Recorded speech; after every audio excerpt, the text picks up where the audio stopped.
आज है कामदा एकादशी, श्रावण मास की कृष्ण पक्ष की एकादशी।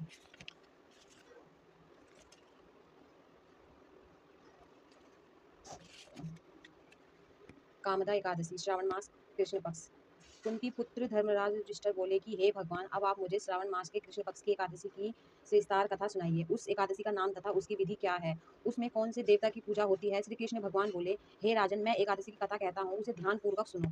एक समय इस एकादशी की पावन कथा को भीष्म पितामह ने लोक हित के लिए नारद जी से कहा था। एक समय नारद जी ने पूछा कि पितामह, आज मेरी श्रावण मास की कृष्ण पक्ष की एकादशी की कथा सुनाने की इच्छा है, अतः अब आप एकादशी की व्रत कथा विधि सहित सुनाइए।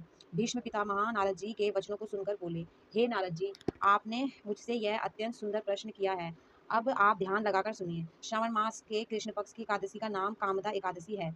इस एकादशी की कथा के सुनने मात्र से ही वाजपेय यज्ञ का फल मिलता है। कामदा एकादशी के व्रत में शंख चक्र गदाधारी विष्णु भगवान की पूजा की जाती है। जो मनुष्य इस एकादशी को धूप दीप नैवेद्य आदि से भगवान विष्णु की पूजा करते हैं, उन्हें गंगा स्नान के फल से भी बड़ा फल मिलता है। यही फल सूर्य चंद्र ग्रहण, केदार और कुरुक्षेत्र में स्नान करने से मिलता है। श्री विष्णु भगवान जी के पूजन का फल समुद्र और वन सहित पृथ्वी दान करने और सिंह राशि वालों को गोदावरी नदी में स्नान करने के फल से भी अधिक होता है। व्यतिपात में गंडक नदी में स्नान करने से जो फल मिलता है, वह फल भगवान की पूजा करने से मिल जाता है। भगवान विष्णु जी की पूजा का फल श्रावण मास के कृष्ण पक्ष की एकादशी के फल के बराबर है। अतः भक्ति पूर्वक भगवान की पूजा न बन सके तो श्रावण मास में कृष्ण पक्ष की कामदा एकादशी का व्रत अवश्य करना चाहिए। आभूषण से युक्त बछड़ा सहित गोदान से जो फल मिलता है, वह फल कामदा एकादशी के व्रत से मिल जाता है। जो उत्तम द्रुज श्रावण मास के कृष्ण पक्ष की कामदा एकादशी का व्रत करते हैं तथा श्री विष्णु भगवान जी की पूजा करते हैं, उससे संसत वेद नाग किन्नर पितृ आदि की पूजा हो जाती है। हे नारद, स्वयं भगवान ने अपने मुख से कहा है कि मनुष्य को अत्यंत विद्या से जो फल मिलता है, उससे अधिक फल कामदा एकादशी का व्रत करने से मिल जाता है।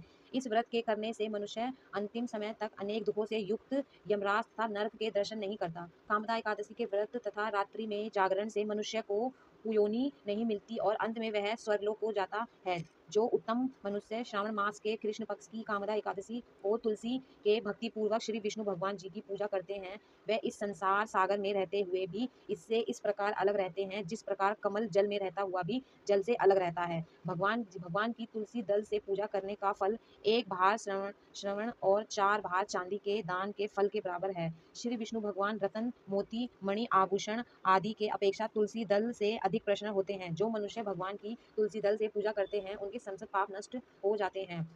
हे नारद, मैं स्वयं भगवान की अत्यंत प्रिय श्री तुलसी जी को नमस्कार करती हूँ। तुलसी जी के दर्शन मात्र से मनुष्य के संसद पाप नष्ट हो जाते हैं और शरीर के स्पर्श मात्र में मनुष्य पवित्र हो जाता है। तुलसी जी को जल में स्नान कराने से मनुष्य के संसद यम यातनाएं नष्ट हो जाती है। जो मनुष्य तुलसी जी को भक्ति पूर्वक भगवान के चरणों कमलों में अर्पित करता है, उसे मुक्ति मिलती है। जो मनुष्य एकादशी के दिन भगवान के सामने दीप जलाता है, उनके पितृ स्वर्गलोक में सुधा का पान करते हैं। जो मनुष्य भगवान के सामने घी या तिल के तेल का दीपक जलाते हैं, उनको सूर्य लोक में भी सहस्त्रों दीपकों का प्रकाश मिलता है। इस व्रत के करने से ब्राह्मण हत्या आदि सभी के पाप नष्ट हो जाते हैं और जो मनुष्य इस व्रत को करते हैं, वे इस लोक में सुख भोगकर अंत में विष्णु लोक को जाते हैं। इस कामदा एकादशी के महात्म्य के श्रवण व पठन से मनुष्य स्वर्ग लोक को जाते हैं। कथासार, अब मैं आपको कथासार सुनाने जा रही हूँ। भगवान श्री विष्णु स्वरपरी है। वे भक्तों की निश्चल भक्ति से सहज ही प्रसन्न हो जाते हैं। तुलसी जी भगवान विष्णु की प्रिय है। भगवान हीरे मोती सोना चांदी से इतने प्रसन्न नहीं होते जितनी प्रसन्नता उन्हें तुलसी अर्पण करने से होती है।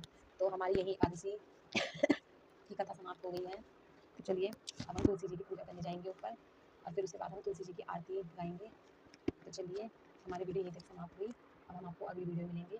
तब तक के लिए बाय एंड हमारे चैनल को सब्सक्राइब कीजिए, हमारे वीडियो को लाइक कीजिए, कमेंट भी कीजिए कि आपको हमारी वीडियो कैसी लगती है। तो चलिए, अब चलते हैं हम। बाय।